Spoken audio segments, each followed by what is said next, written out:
Like I said, we do our best with the skills that we have, and you know, our job is to continue to refine ourselves as we go. So it looks like we are live.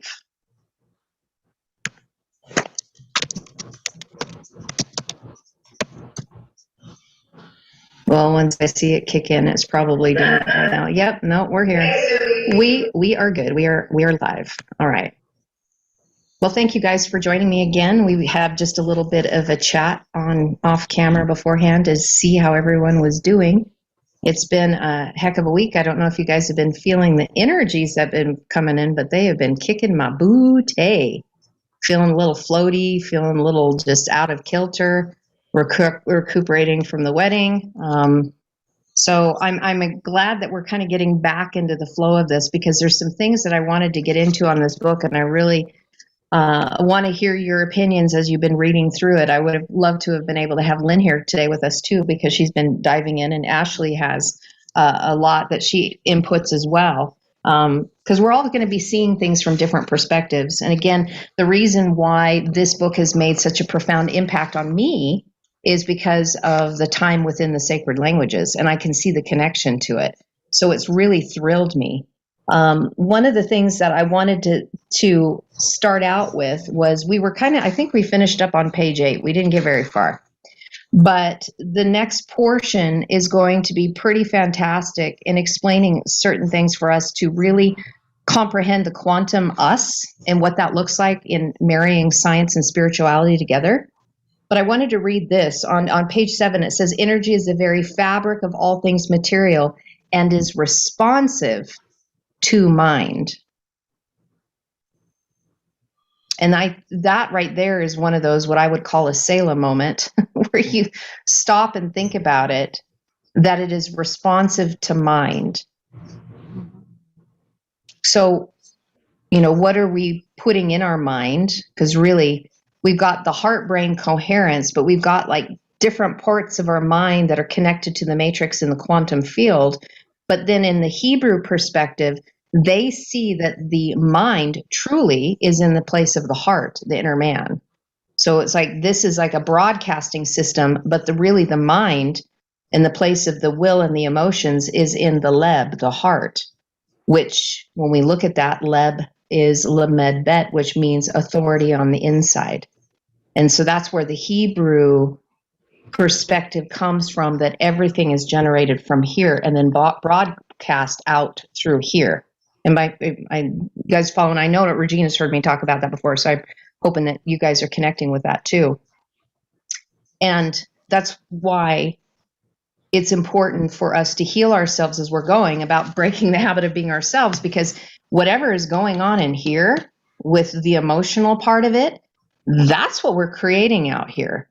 And again, connecting it to the language, lamed bet is one form for the word heart. But then when you flip the letters and you go bet lamed, it's another word for heart. But the definition of this word means an anxious, fearful, and terrorized heart. So now you have inside authority. So it's like whatever's going on in here is controlling you, instead of you having the staff of authority controlling your inside. It's that when I saw that, I think it was a 6 months ago or something. Regina and I were talking about that a while ago in some of our conversations. I was like, oh my gosh, that the language, in English, it wouldn't differentiate it, right? It would be translated as heart, and you might get it through the context of the sentence that it was translated. But unless you see the flipping of the letters, you would have no idea it would just say heart. Right. But there's two different, you've got the authority on the inside, or the inside authority, and that's going to determine what we're projecting and are creating. So that's why this was so profound for me to connect to it, that energy, even thoughts are energy, the frequency that's emitted from our heart is energy, is the fabric of all things material. So if you want to change that outward reality, we got to change what's going on in here. And then what is connected up here, so that we're having heart-brain coherence and not producing chaos. Do you guys have any comments on that?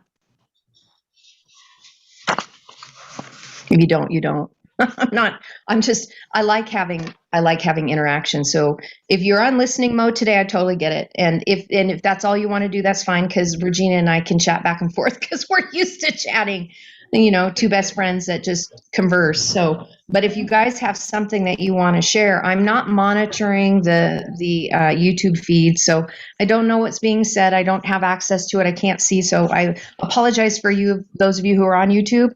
I can't see anything that you're saying. So hopefully you'll just enjoy listening in on the conversation. So I'm having a little bit of black tea. All I need to have is like a fireplace, but really it's like 80 degrees outside. We don't need to have a fireplace with book reading and sharing today. So let's flip over to page 8. For those of you who have the book, we're going to start getting into the science side of this. And this whole quantum thing, I think all of us that are here within this age category, we were never taught anything about quantum realities when we were in school at all. So, not at all. It talks about Einstein's the E equals mc squared. But I don't even recall like the definition that was broken down here, that energy and matter are so fundamentally related that they are one and the same. Like, I don't recall that. And of course, if I was really taught that and that's what was being broadcasted when I was in school, I was definitely not at a place where I really cared. I might have passed a test to go, what is E equals mc squared, but really to quantify what is being stated with that matter and energy are completely interchangeable. Do you guys ever stop and think about that? It's like the wonder of like where we live and what we're experiencing. Yeah. So we're even going down a little bit of the puzzling behaviors of what light is. If energy and matter are interchangeable and light is energy, is like, okay, what's really going on here? Did you want to say something, Regina? Oh, I was just saying that equation is, they did teach it that it was the equation for energy. And so it was the equivalent of energy. And so the matters, right in it. So it made it interchangeable. Yeah.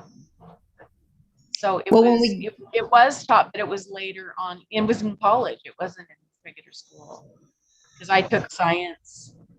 My bachelor's is in science, so it was taught. I went up to 200 level physics and biology. And I still have nightmares about it because I love the conceptual part, but having to prove it with math was, it was grueling for me.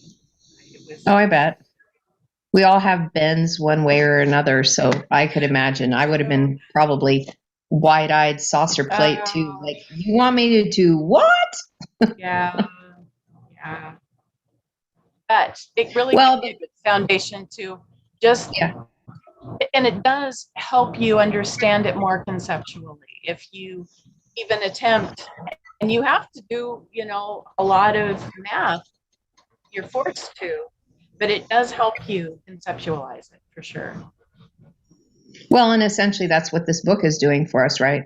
Yes. It's helping us to conceptualize changing our matrix mind into that which we're projecting, really changing ourselves from the inside out. Yes. So that we become completely made anew, because I know that that's what I'm interested. There's some things that I still need to shift, and then being able to see how it quantumly affects the world, and then ultimately how we are all connected. Because if this was just basically individual, we're missing part of that equation, because we are all connected. That's what the Aleph represents, right? It's the mystery of the many who are one. Yeah. Right. And our quantum entanglement with one another because of those vibrational frequencies. I mean, because right now, like even just the 5 of us that are here on this Zoom meeting, we are quantumly entangling our energy with one another in a good sense, let alone everybody else that's on YouTube that might be viewing this right now, plus the ones that view this afterwards, because it's all happening now. So we're going to get into the science of that and explain that as we go in here. This is why this was like the most fascinating part and why I didn't want to put the book down was this chapter. I'm like, oh my gosh, this is fantastic. Good. So we're talking that when blowing up our old mindset about the subatomic level, because this was one of the things that my friend Greg was saying, that when you're reading this, I think he said on Kindle or something, there's not a lot of the pictures, or the pictures are missing. And we were talking about this is like blowing up, and it's helping to bring more information to us based on what the basic model of the atom is. And the atom, I found that fascinating because atom is a Hebrew word. And it has to do with completion. It is, but it has to do with completion. It's one who is completed, because it's the aleph plus the word tom, and tav mem is completed and twinned. The twins that have been completed. So you think about the system of duality being brought into oneness is atom. And when you look at Adam, okay, so connect this here, because again, all of this information, if we're looking at the sacred languages, if we're looking at Dr. Joe Dispenza's work, if we do not make this personal, then we're in that Greco-Roman mindset that I speak about all the time, in that we're just puffing our head up with knowledge.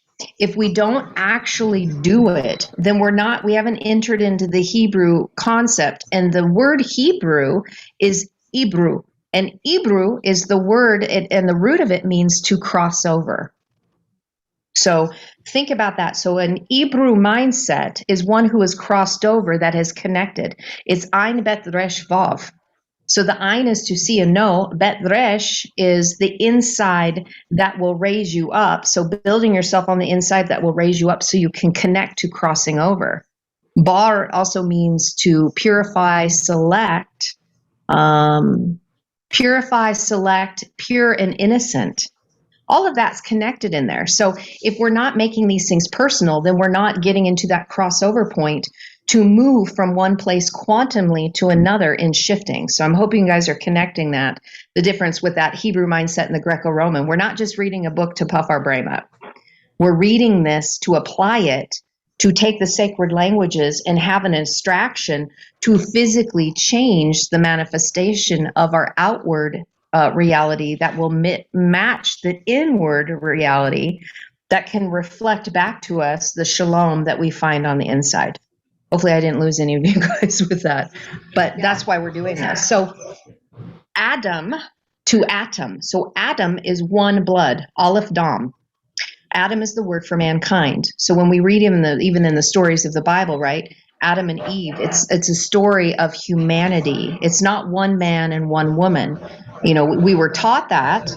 We were taught that that's what it is, but that's not. It's one blood that is walking this out. So Aleph Dam Mem, or Aleph Dalet Mem, one who walks through the door of chaos, then becomes Atom, one who has found completion, that was twinned, that now has come together and has completed its journey into the waters of peace. So, any rate. Yeah. So the metaphysical side of it, in even just the words and the letters, if we can internalize it, we can see our inward journey of how it's going to manifest externally.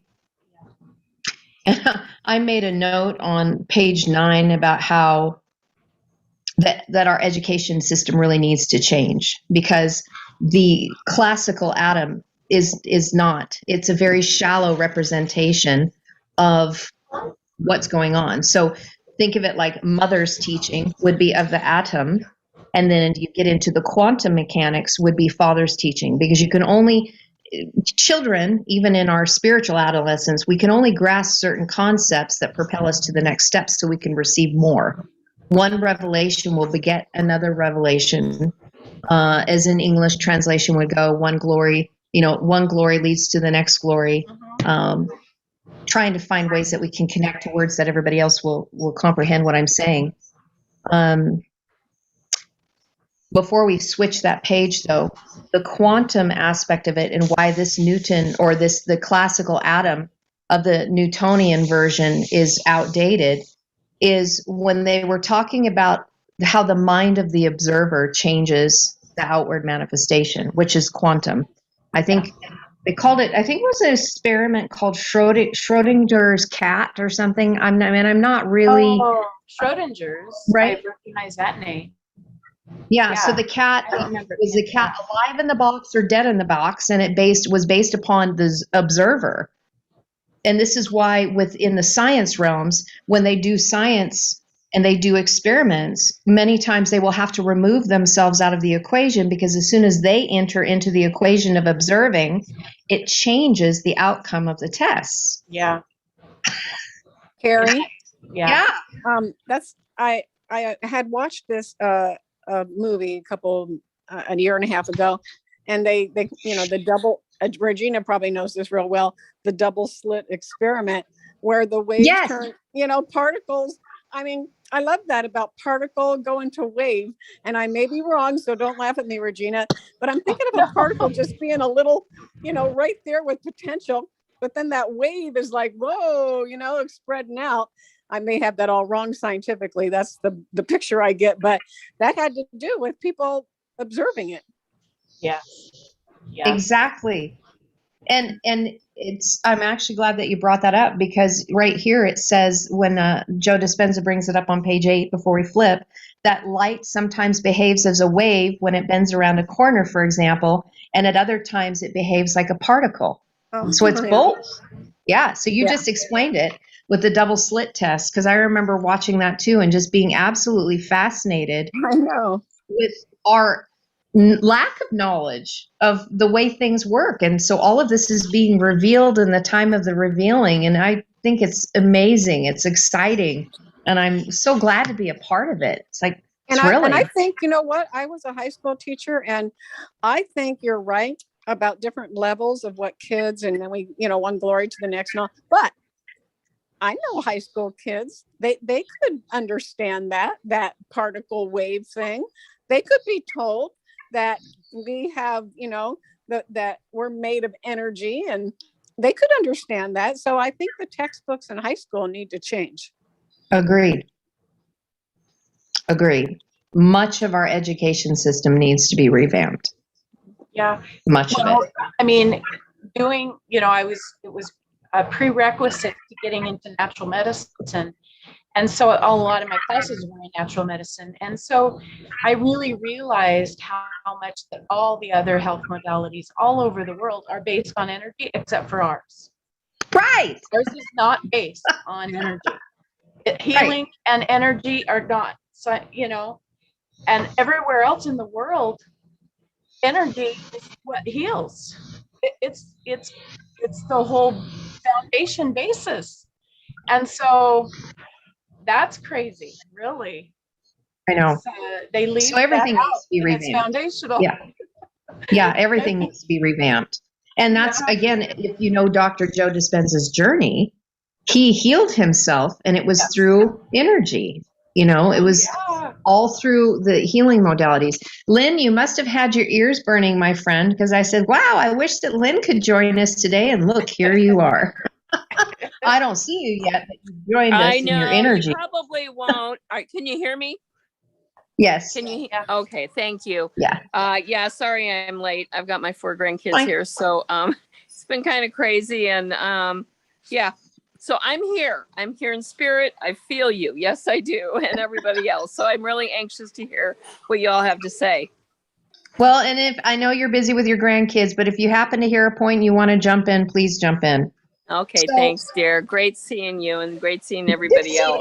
You too. Oh. So we're just to let you know where we're at. We're now crossing over into page 10, talking about the outdated atom molecule to now what the quantum atom is. And so for those of you who don't have the book, this is what I think is so fascinating. Let's see this page. This one, right? No, not that one. Got to go the other way. This one right here. So this is what they're saying the actual quantum atom really should look like. So atoms are mostly empty space. Atoms are energy, so that it's not necessarily the solid matter. It's fields of energy or frequency patterns of information. So all matter is more nothing, energy, than something, particles. So it's like completely, when we're looking at what's out in front of me. So I'm sitting in the living room and I'm looking and there's all of this empty space, or what I perceive to be as empty space. And it's not. It's not. It's all energy. So I always liken to when I slow down and I think about the Matrix movie, when they were reading the code, right? And so they have all of this code that they're reading on a computer that is producing this simulation that they've entered into. And essentially that's really what we're doing. We are entered into experience, and by what we have going on here, we're decoding. We're decoding all of this. All of this energy is coming in our receptors, and then we decode it to this projection on the outside of us. I don't know, some of these things, when I first started really comprehending this, kind of spooked me a little bit. Hence why Einstein called quantum mechanics or quantum physics spooky action at a distance. Yeah. I'm like, I get it. Whoa. A great way to describe it. Yeah. So on that same page down on the bottom, the new school quantum version of the atom with the electron cloud. The atom is 99.9999% energy and 0.00001% matter. It's just about nothing materially. So some of the phrases that you might have heard Ken and I talk about, we say that where nothing is at is where everything is. Yeah. That's what we're talking about. That was like a phrase that we got years ago, that the Spirit kind of downloaded into us, and that is connected to the Ein. There's a Hebrew word that's Aleph Yod Nun, and it means to be non-existent. But that's not really what it means. I mean, that's what it means. That's the definition of it. But it's Aleph Yod Nun. And I'm not talking about the symbol Ayin, because they're different. That's the Ayin Yod Nun. I'm talking Aleph Yod Nun, which is the root word connected to when Enoch was and then he was not. That Aleph Yod Nun is the root word when it says he was not. So it's the place of oneness where there's power in the flesh, but there's nothing there. That's quantum. Like when I saw that and the word, I just like, oh my gosh, wow. That's the expression in science of this quantum atom that is connected to the Hebrew word ayin. Like, oh my gosh, that's so fantastic. Because it's a substance that you don't see, but it's there. It's energy, and it's in the oneness field, because quantum is really oneness. It's that entanglement that everything is connected, past, present, and future simultaneously in our now. So again, as we go along, I'm going to be throwing Hebrew words and Hebrew letters out for you so that you can see the application of why we are going into the sacred languages, that it's just not to tickle our ears and to puff up our head. It is directly connected into science as well, and being able to express that. So, we're catching things up to what they knew when they were writing these things thousands of years ago, that we thought that we're so brilliant, now figuring it out. But all we're doing now is just connecting dots of things that were made aware of, that we were kept away from. If that makes any sense. At least that's my thoughts for where we're at right now in the time of the revealing. Yeah. Kathleen, did you want to say something, Mad? Yes, I wanted to ask you, if you are housebound, or you don't get out much or whatever, and you don't speak a lot of words, but you're around people sometimes and you just listen and you have raised your frequency, I know that affects the whole. And I'm wondering if that is connected at all to, it seems like nothing's there, but there is power in that. It might not look external, like, you don't have all the answers, you don't have a big name, you're not even walking around, but can there be any connection there? Oh, absolutely. Power, even though you don't see anything, absolutely, because you're connected. Absolutely. This is part of the quantum field, that the responsibility of what we are talking about when we enter into the sacred languages. Ken and I speak about this all the time, about spiritual sovereignty. As a spiritual sovereign, when you move into that, you realize that you are responsible and accountable for all the words, deeds, actions, everything that you do, because it affects everyone quantumly. Because it's energy, it's an energy exchange. So if I am in a place where I decide to, I've heard this used as an example, and I don't do this, so I'm not saying that I do this, so I'm mindful of my words here. But let's say I decide to do a line of coke. I decide to get into some drugs and do some drugs. Whatever that energy that I have just put into my body and then begin projecting it out affects everyone else, whether you took the drugs or not. There is something that is going to come into your quantum field because of something that I did. Okay.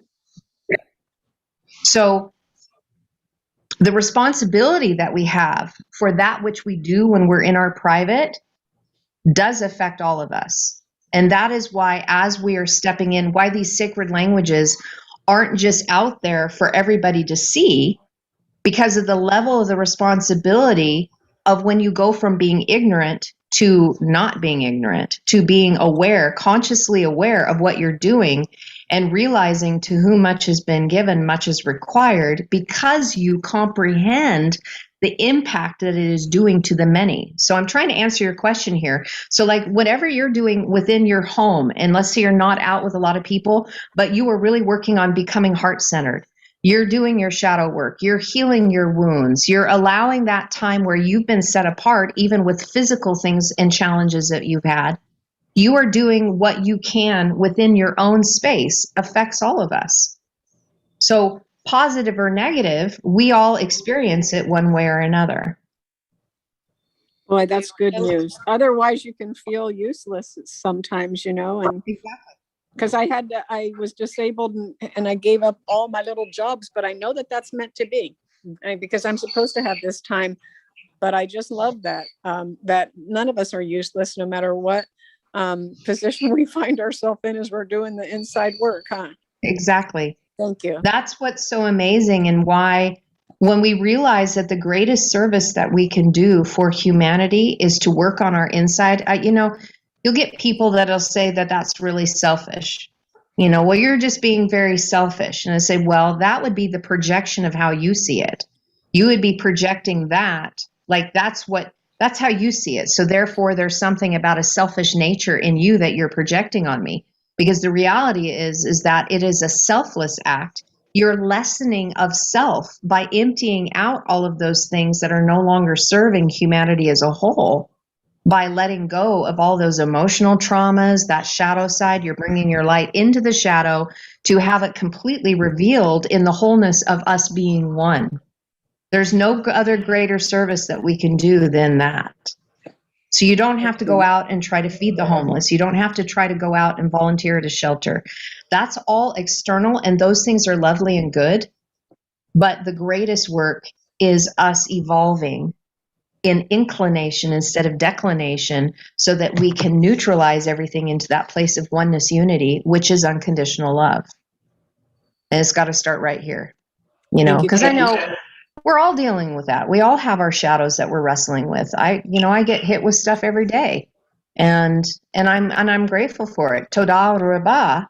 I'm grateful for those things, because it's revealing these natures, and then how I see the world and what's coming into my sphere is telling me exactly what I need to pay attention to continue working on that it affects everybody. As a mother that has been separated from her children through religion, that's my greatest comfort, is that all the changes that I make, all the choices that I make, everything that I act out and do in my life affects them, whether I am with them or not. It's gonna trickle out to not only them, it trickles out to everyone around you. It's amazing how big that toroidal field goes out and intermixes with other people's. And as you raise your frequency, it gets bigger and bigger and bigger. It's an expanse, and it's huge. It's hard to grasp how much we affect things.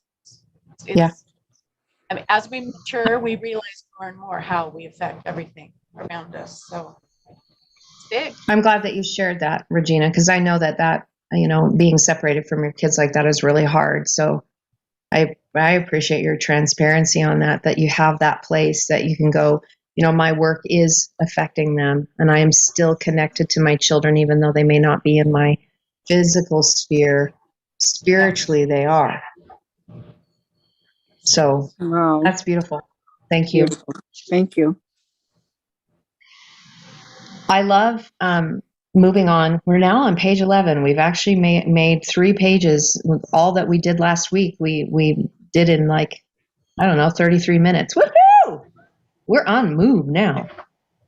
I wanted to share something regarding this page. So for those of you who don't have the book to look at, this right here, I'll read it says on the bottom, this figure says, this is the most realistic model of any atom. It is no thing materially, but all things potentially. If you guys remembering some of Ken's sharing, I know that Regina will know this. If you guys watched his compass teachings, the very first compass under the playlist, Everything Speaks, he talked about a dream he had. And he was with a bunch of mathematicians. That's why I think it's funny we were talking about Regina about, having to go through all the math with the science and all that. So Ken had this dream that he was in a room with these famous mathematicians. And he was brought in there as part of this group. And he's watching everybody do, and they're, it's like a board of figures, and they're solving. It's like the riddle of solving what everything it is. And they've got it out in longhand. And he's watching person after person. And then it's his turn to go up and show his equation. And he hears from the spirit, erase the board. So he erases the board and he turns around and the spirit says, say that's completed. Here's my answer. And so when I was reading this book, I had to show Ken, I'm like, oh my gosh, there it is right there. Where nothing is at, but where everything is pure potential as energy. So super excited to see that, to see a spiritual dream that was manifested in something in science about how there is all this potential in our energy of what we get to do to create. I love that.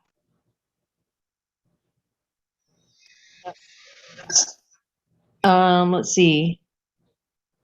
Yeah, that the subatomic level, the fundamental elements of the atom didn't obey the laws of classical physics the way the larger objects did. That's kind of a mind bend. Mm-hmm. The larger world were predictable, reproducible, and consistent. So as they're trying to prove things, all the large stuff can be provable, but when it starts getting into those smaller, it doesn't follow the same laws, because we weren't even capable of doing the smaller, and that's why Newton and them got their all their information based on the bigger, not the smaller. Right. Exactly. This reminds me of listening to, and I can't remember the gentleman's name, and some of you might. I know Regina, I think, watched this video. Our friends Zara and Vanessa did too, when we were looking at Ormus, how Ormus was found, and how it was like zipping in and out based on the change of temperature. It was like there, and then it wouldn't be there. Yeah. And then it would be there, and then it wouldn't be there. It was like, what? Well, it's connected here, right? As gold being one of the greatest conductors of energy. Yeah. So moving on to page 12, when they interacted with the nucleus of the atom and moved towards its center, they gained and lost energy, appeared and disappeared, and seemed to show up all over the place without regard to the boundaries of time and space. Oh my gosh. Okay. I geek out on some of this stuff, you guys, but I really do. I'm like, oh, this is so exciting, because this is like stuff that we in the church think of how the spirit moves, right? I mean, I don't know about you, but that's what I'm thinking about, that spiritual energy, and to have science begin talking about that, because spirit is energy. Yeah. Like this big dot connecting for me, guys. Okay. I keep it very simple, but when I start connecting dots, I can't help but to shoot champagne everywhere. I'm like, woohoo, I get it. Spirit is energy. It comes and it goes and shows up all over the place without regard to boundaries. I love that. Yeah. Any thoughts on that? Because I could keep talking. I do. I'm going to just try and make a quick one that I've been observing with pain. The pain goes when you are talking, and like you say, your term, Carrie, is champagne goes off when something clicks with you. You can't help but want to share it with people. And then, then there's a time where you come back into that, matter, and it's like, oh. But at that time when I'm talking, one thing I've really made notice of is I don't feel the pain. But when I go back into the physical, it's like, what happened? Anyway, what happened? There's the question, right? And how do we get past that? Do we ever? In the flesh? I don't know. I actually think that we do. I think that we have the ability to do that. And that's what Dr. Joe Dispenza's work is all about. I mean, it's really the ability for us to move in and out of those things quantumly, like science is showing it. Dr. Joe Dispenza's work, even in his practice, because, he started out as a chiropractor and he's gone many different ways, but he's been able to show this and reproduce how that can change. We don't have to be stuck with pain in the physical body, and we don't have to have the ailments that we do, and that we can energetically heal ourselves, because really an injury is trying to share something with us. It's trying to speak to us if we can ask why this injury happened, like specifically the parts of the body that are being affected, what the injury was. The spirit can let us know why the injury happened, because it's trying to communicate something to you. So when we figure out what that is, then that can help us in resolving whatever is happening in our space, to figure out what we're doing. Like, what is it showing? To add to that is what I'm finding. And, I share it with my husband and my family, because these answers are coming through the suffering. Because, Yeshua never said we're going to, Jesus, never said we're not going to go through suffering. But yet then he says, be perfect. If you're using the Bible terms, Bible verses, and I'm the same way. I was grounded in that. The spirit is, but I find it coming quicker and quicker. And then I'm like, oh, that's why I went back into that. That's why I went back into that. And, and so therefore, okay, how many lessons do I need to learn here? So just saying, I believe No, I get it. I believe what you're saying wholeheartedly.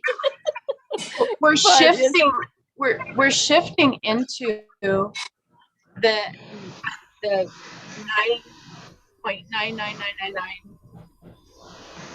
point whatever it is, Right? because our focus has been on particle, which is nothing, which is just like, and we're shifting over into the unseen, the energy part. Yes. And that's part of our maturation. And so we're not going to be focused on the physical anymore. We're going to be focused on the energy and the creation that happens through that. Because that's what then manifests as the 0.00001% matter. Yes. So it's so revolutionary way of thinking and shifting and realizing how important this is, connecting to this, with energy and being a creator. Yeah. I find that just incredible. So moving on to the next page as we continue going, because I like how we're building this. From matter to energy, particles pull off the ultimate vanishing axe. And this is why it's so quantum. Like if you look at quantum computers, right, they have like a yes answer and a no answer. Like they have things that are running simultaneously. In a binary system, you have like a 1 and a 0, and it's either a 1 or a 0. But then there's a 1 and a 0 that exists simultaneously at the same time as the 1 and the 0 individually. And so there's the field of the quantum mechanics that are within the quantum computers that are really understanding that which we're living in, because the dual system wants to keep us separated, right? It wants to keep us in this binary polarity system when quantumly we're so much more than that. So when we get stuck in the system of duality, we are actually cutting off our quantum nature in some ways, because we're keeping ourselves in a binary mindset of duality, of this or that, when all things are happening simultaneously. Does that make sense? Like we will separate past and future, and we separate those things as duality. Quantum says that's not what is going on. There's all simultaneously right now. So when we entertain duality, we're not being our quantum us. And you really see in the language. Hi, Brett. It's good to see you. Hey. That's what you see in the language, especially with the Aleph. The Aleph is the all-encompassing. And in fact, the very first symbol in a Torah scroll is what they call the Haggadah al-Gadesh. It's called the Great Dot. And there many people don't know what this Great Dot is. They have no idea what that dot is. Well, I dare say that it's this right here, the Great Dot. And it's a representation of the Aleph. That's why the very first word in Scripture starts with a bet, Bereshit, build. So in the potential, build. That's why the Great Dot is there. It's all potential. Bereshit, in the beginning, choose to build wisely, build the covenant on the inside of fire. And that dot in the very beginning is letting us know and showing us that quantum field. But they've had no idea for years what that Great Dot was all about until you get into science. Brett, did you have something you wanted to add? Well, maybe just a question. Maybe if I'm seeing this right, about 6 months, not even 6 months ago, 3 months ago, I had one of those Jacob ladders wrestling moments all night long, kind of like sleeping, but not, going, why is this just going on in this place? And all I could hear was, I was really getting into some of this stuff like orbs and whatever out there, weird stuff. So, and all night long, I woke up, I'm like, all I went through was everything is nothing, nothing is everything. Everything is nothing, nothing is everything. And I am like, what is this all about? And so I look at this page, and on that figure 1B, so 99.99% of everything, of the atom is actually just nothing, right? Is it just energy? It's energy, right? Yeah. Okay, yeah. And then the 0.0001% or whatever, I've heard it now, it's 99.0065 is all energy, and then the one possibility is the 0.0035 or something. But if you really look, now I'm kind of putting two and two together. So they say energy is really nothing, but it's actually everything, because it's all possibilities are okay. So it's energy is everything. And in the same sense, it's nothing to us because we cannot see it, but we can through the slit experience. If you focus at more ones than there are zeros in the matrix, you get more, you can supposedly more ones come up. Am I correct on that? Or sure. Yeah. Whatever you put your intention to is where energy flows. So is there something, that he talks about? I think some of the old stuff, maybe it's called epigenetics, and that would be your environment. Like you're saying, our environment right here is now connecting through quantum. And so your environment really, really, it's sometimes you feel like leaving and going and being a monk because you don't want, it's hard to be around all different kinds of energies. It feels like I catch on to all that stuff, and I don't know what's going on. And well, the energies affect us at the DNA matter level. So yes, the environment very much does that. However, when we look at it a little bit deeper, because there's this inward journey that we're having, our response to the external stimuli is then what brings us to have the emotional response. The emotional response in the quantum field is what affects us genetically at the epigenetic level through our DNA.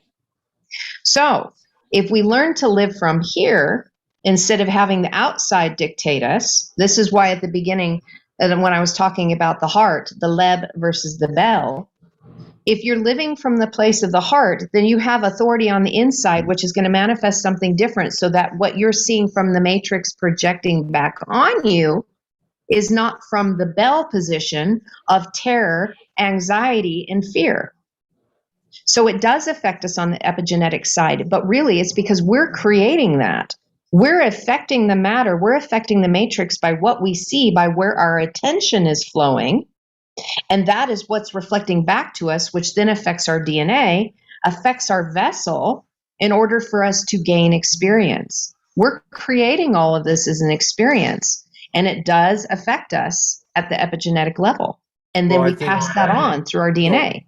So I would like peace, calmness, abundance in my life. I think good relationships, health, and, abundance is really the three things I think most people are looking for, the health, relationships, and abundance in a sense. And so I'm looking at a practical level and how does a person do that? And how does a person look at it and go, be the observer, for instance, and then be on a neutral level with everything and not judge. And because do we judge? It's like we judge everything in our whole quantum, or everything in our field always seems to be judgment instead of, and it has to do with, being the mother teacher and being the father teacher, and it's morals, and it's like what we've been taught. And to be neutral, and I get some teachers that way, to be neutral about everything. And it's like, man, okay. Is that good or is that bad? I don't know. There I am again. Well, that's we've become that is what's dictated ourself. And that's what we're doing. We're learning. We're going to learn how to not be ourselves anymore. That's not right. Be the one that judges everyone. And that's right. Because we all struggle with that. Yeah. All of us have been brought up to judge everything, and so change. Yeah, our conditioning from our parents and everything, we have been forced to have to choose sides. It's like we have to choose sides in the judging, what is good, what is evil, what is right, what is wrong, and it forces a decision on our part that hold the system of duality into place. So, Brett, going back to what you were saying, everybody they want to have health, and they want to be able to have prosperity, and they want to have all of this. Well, the only reason why we don't have that is because we don't have it on the inside. Because if we truly had wealth on the inside, we would be manifesting that on the outside, reflecting it. And then we have to ask our question to ourselves, what does wealth really look like? What kind of wealth are you going to manifest? Are you talking about having abundance or living in lack? Because if you're in the place where you think you need to have more and you're living in lack, then that means there's something inside of you that is lacking, hence why you're producing lack on the outside. And a lot of that, from what I found from my research, is a lack of trust of creator on the inside of who we are. Like, we don't trust that we have the ability to manifest what we need on the outside. We don't trust our ability. So if we don't have close friendships, then have you learned to become a friend within yourself? Now, I used to say this all the time. I had a huge epiphany this last weekend, but I had this, and I used to say, hey, I'm not a really good long distance friend. I've done a lot of work on that, because Regina and I generally, unless life tends to get in a little way, we contact her like several times a week. Now that's like huge for me to do that. And Kathleen, I see your question. My revelation that I had this last weekend, which had to do with one of my deepest wounds, absolutely hardcore deep wound that has shaped everything, was when I was a child, and I'm not attaching to the narrative, but now I get why that wound happened and I had to feel it. I got pulled away from my dad when I was like 4 years old, and my dad was my universe. And when you think about children look to their parents as if they're gods, right? They do all these things we can't do, and they can drive cars, they can make food, and they provide for us. I mean, they're just like, they are our world. Well, my dad was my world. He was everything. He got on the floor and he played with me. I had a really strong connection to my dad. Now, my brother at that time, he was too young, and my dad used to call me, I was a little people. He always liked that kind of the age of the toddler, because they're little people, because you can talk to them and they'll talk back and they'll play, and he'd get on the floor and we would wrestle and we would play with Tinker toys and we do all the stuff. Well, when I was ripped away from him at 4 years old, I had no way to understand what was going on. And the pain was so intense. The pain was so intense that I have stopped myself from having really close relationships with anyone, because I've been afraid that I would have that same ripping away, that same intense, that feeling that felt in here. It didn't have to, take away the narratives of what happened. It was this intense, raw emotion that then shifted everything and went into my quantum field, into my epigenetics. And I've had the opportunity to open myself up deeply again, to trust myself.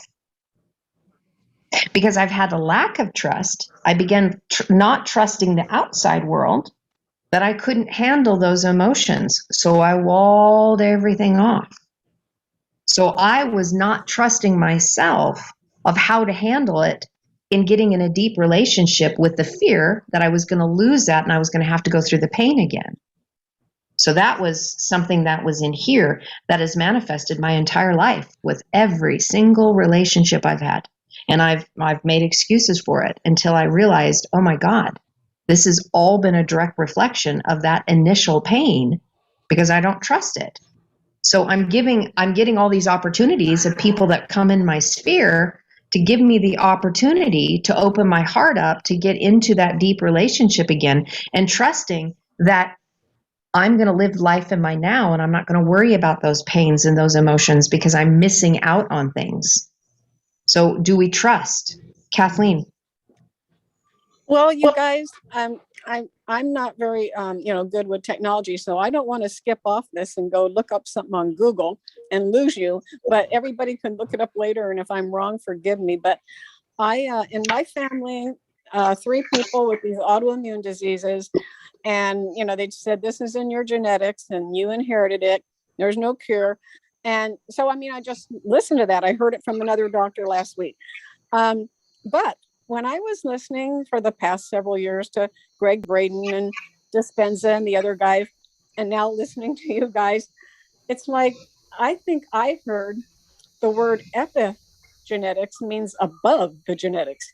It's like, I think it means outside of our genetics or above it or something, that we are able to move out of just what was genetically, prescribed, and that it is the 3 people in our family were real sensitive, we're very wounded, very hurt.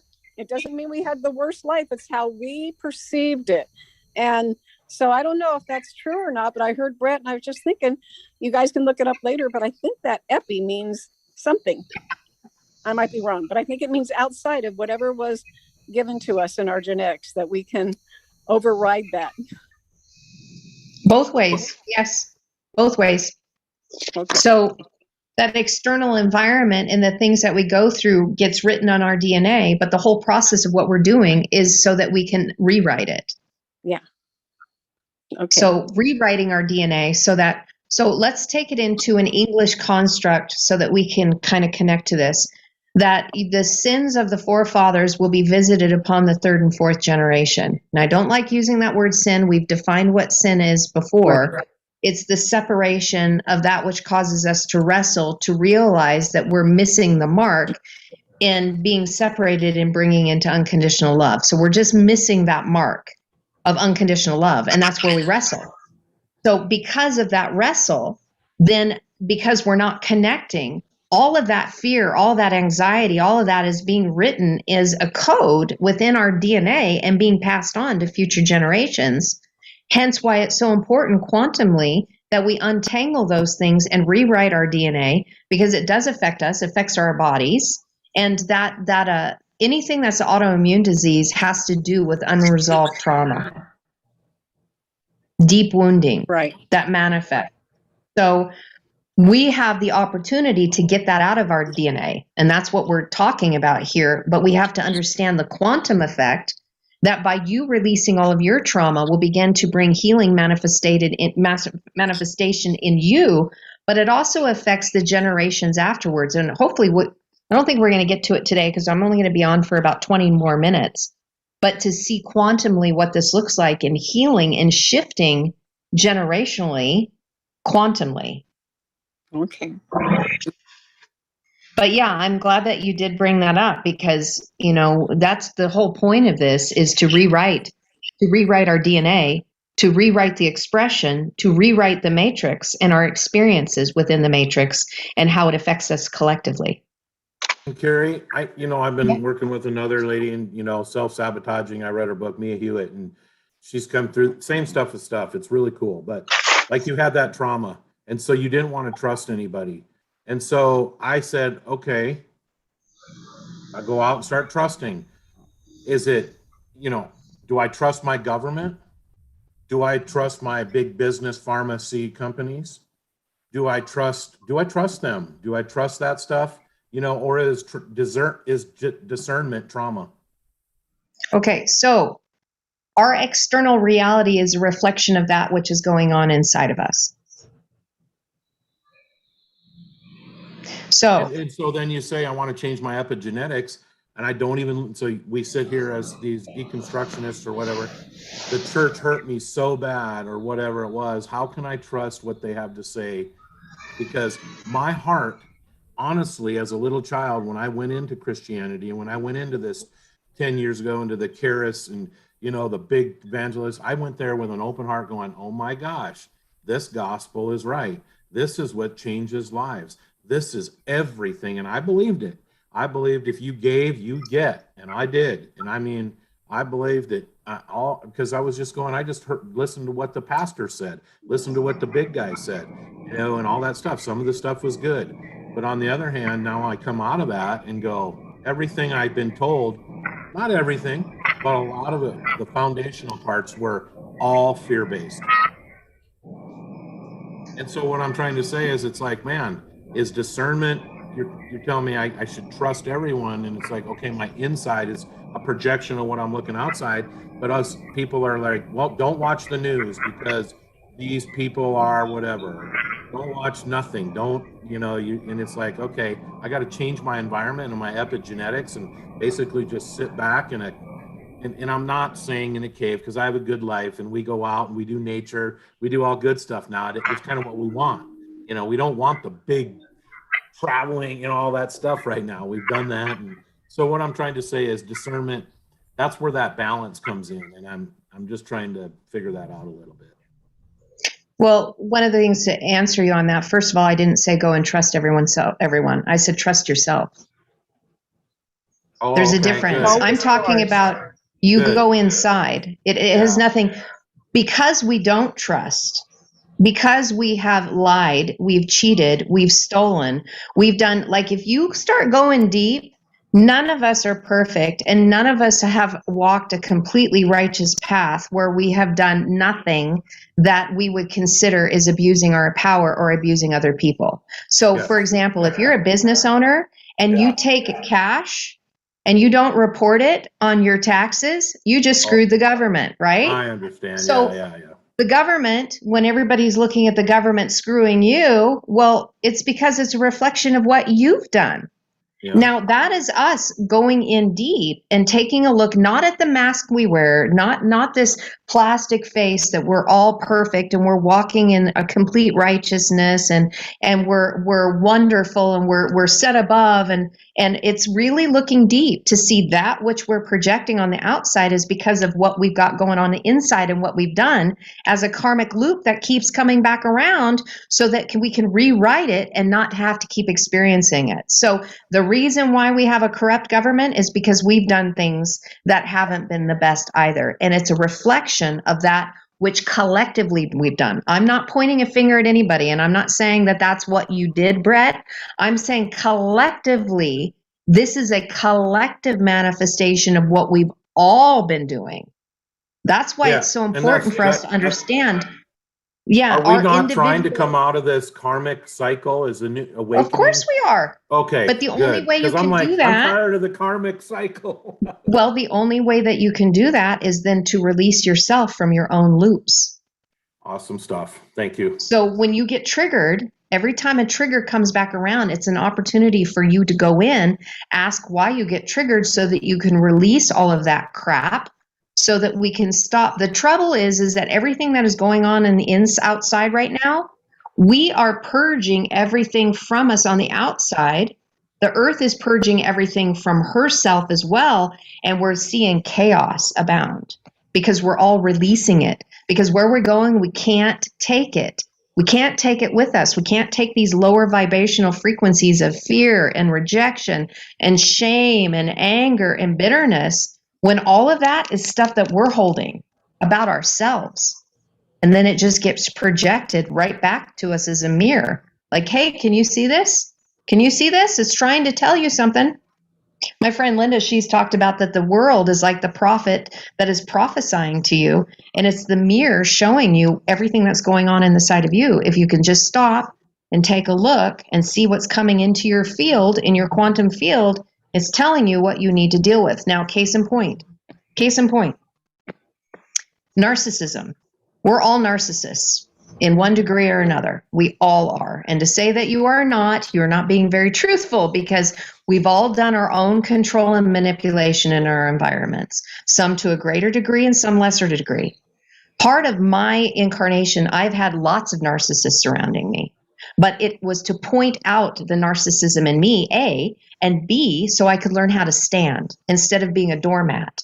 So I kept having it circle around and circle around and circle around. And I'm like, oh my God, there's a narcissist behind every tree. And I was afraid to get into the relationships because of the pain. And then I'm having this narcissist tendency of protecting and controlling everything because I got to control my environment or I'm going to be hurt. And then all of this keeps circling back. Guess what? When I started identifying that, started to dealing with my own controlling issues, started dealing with being able to stand and say no, guess what? I don't have those in my field anymore. That was a huge thing for me to see. So you're going to have things circle around until you deal with it. That's what inculcation is all about. Walking around the same thing over and over again until you can move past it, release yourself from it so that you don't have to go through that lesson again of whatever is being tried to, a mirror back to you so you can fix it. Sure. Well, you're becoming kind of a, what am I trying to say, a coach or some psychologist coach kind of right now. And I'm saying, we're live on Facebook and I hope somebody here can hear this and maybe this has happened. I love what you just were so open and talked about your 4-year-old deal. And my daughter, shut down a little bit and it was time, and I was with her all the time. We were going on the boats in the ocean, the fishing and going out on the dock and doing the stuff we just did. And, then I went into this place and I don't know what, I was very religious, looking, fighting demons and doing all this stuff. I ended up in bed and I couldn't move. And I basically couldn't go out on the dock anymore and stuff like that with my daughter. I thought everything, it just was a bad place, dark night of the soul area. And so she finally came out and said, that's when I got angry. And she's 13 now. And that was about 7 years old, 8 years old, 9. And, really hasn't went back out and wanted to do a lot of things. But anyway, I don't know how to deal with something like that. Yeah, our wounds, and until we are willing to feel through them, they're going to keep coming up. They might have a different face, a different name, but it's going to come around over and over again until we deal with that. Because I have seen in the language, and Ken and I have shared for years, even when we were prior to the Hebrew and Aramaic languages, that all of this is a heart issue. Every single thing is a heart issue. where our soul resides, and that is the most important thing that we need to be paying attention to. All the external stuff and narrations that are going on out there are distractions. The greatest work is right here. My friend also, Linda, has said, close your eyes. And as soon as you close your eyes, if you're living from the place of the heart doesn't see any of the narratives. It doesn't see anything at all. The soul doesn't see anything at all. Nothing that plays out here. It's all about the emotions and the feelings that are being connected to it. So if we get caught up on the external narratives, let's take it back and make it personal. If we get connected to the external element that then affects us on the emotional, then when we attach an emotion to it, then we're casting back something else out in the quantum field that is reflecting back to us, and we are like a self-fulfilling prophecy. So your daughter, in her anger in that situation, it's like self-fulfilling prophecy as she keeps living it out. That's what was happening to me, and I didn't understand. It was from a wound when I was 3 years old, and I got the epiphany of it last weekend. It was part of my huge heart-opening expansion that I experienced this weekend, to be able to even communicate it with my dad, to realize that it's affected my relationship with my dad because I didn't want my dad taken away from me like that again. And so maybe I could say, here I am, I'm back, I'm not laying in bed anymore, but she could be still afraid, hey, this could happen again. Because that religion, she ties that religionist place to me, that probably, and now I'm doing this new stuff and I'm so interested in it. She's like, I hear it, but because before she was so, everything, our heart is so open to pliable, like, we're all wanting to just love and be loved and trust everything. But, I'm trying to say, okay, and I've said that, well, people heal that wound and they say, come back, little boy, you've cut off a piece of your consciousness and it hides. And I've had people say, I saw that little person and it came back into their soul or into their consciousness. Like, no, I'm angry because something happened, and no, come back. We're having a good life now. And when it does, well, it's like more of you becomes again through the multi. Exactly. We have to reparent ourselves. We have to reparent ourselves because and I'm always looking for somebody, and I know this is great help. I feel like that's where I'm at in my journey, where some of those little things I get. This is helping right now. So thanks. Good. I'm glad. This is anybody has people like that can help you with that type of stuff.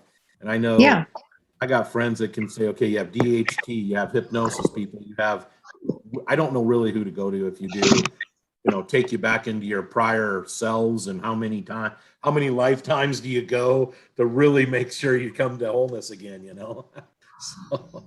Well, the thing is that I believe that we're in the place of the last hurrah. And I believe that everything that needs to be healed is manifested in this lifetime right now.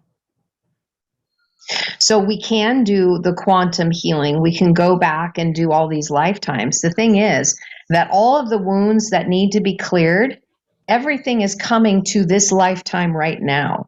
So just case in point, there were things when I went and did past life regressive stuff that I noticed showed up in this life. So you really don't have to go into all those past lives, because those are narratives that don't exist anymore. It's stuff that we already walked through. We're living right here, right now. What are the wounds? What are surfacing for you right now in this body? Right here, right now. Deal with those wounds, and quantumly, because that's eventually where we're going to get to within the next couple pages. It's not going to happen today, but it quantumly shifts everything this way and this way. Past, present, future into our now. And that is the hiccup. That's the point that we're trying to bust out of this linear thinking, because we are quantum energetic beings that exist simultaneously. Now, I can speak that, and there's something that I know of that up here. What I am trying to do is take it from here and put it into here. Right. And I've heard that's the Hebrew thing of forgiveness. It makes sense. But we have to everything. We have to manifest. And that's what I've been taught. The Hebrew side of forgiveness or sin is not seeing ourselves or you. How would you want your life to be? And then when you do that, like through the imagination with the quantum, Yeah. It heals all past regression. Yes. Everything, it's like we can go back and see it how we want it. And literally it changes the DNA function within all the strands. That's just so amazing, so cool stuff. That's why we're talking about this.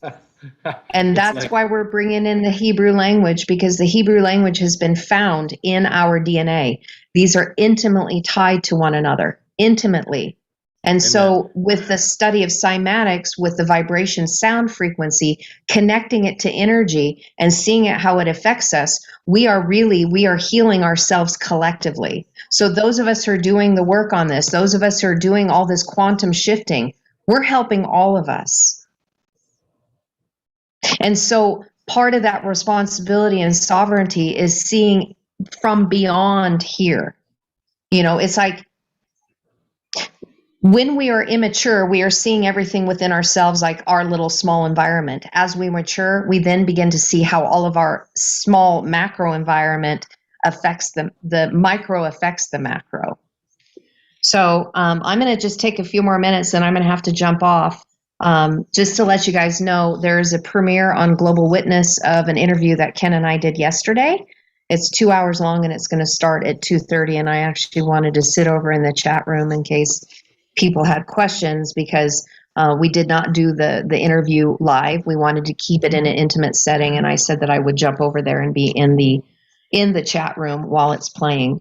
But what I was hoping that we would get into the science of what they did, a science experiment that happened in the year 2000. I wanted to get there, but we didn't quite make it today. But I wanted to end with this, that at the end, or at the bottom of page 14, I have this whole page is pretty much highlighted. I mean, I got it underlined and everything else. I want to end with this. This last paragraph. Are you beginning to see why this chapter is titled The Quantum You? At the subatomic level, energy responds to your mindful attention and becomes matter. How would your life change if you learned to direct the observer effect and to collapse infinite waves of probability into the reality that you choose? Could you get better at observing the life you want?